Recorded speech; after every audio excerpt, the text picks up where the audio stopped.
मुलुक र जनता तथा राष्ट्रिय स्वतन्त्र पार्टीको विधानप्रति पूर्ण वफादार रही सत्यनिष्ठापूर्वक प्रतिज्ञा गर्दै ईमानका साथ ईश्वर, देश र जनताको नाममा शपथ लिन्छु कि पार्टीप्रति पूर्ण वफादार रहँदै अर्थु कामकाज, प्रचलित कानुन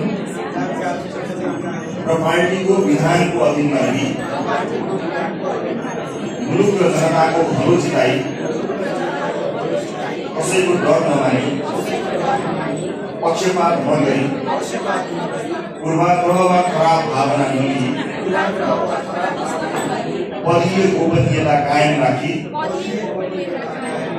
ईमानदारीका साथ गर्नेछु।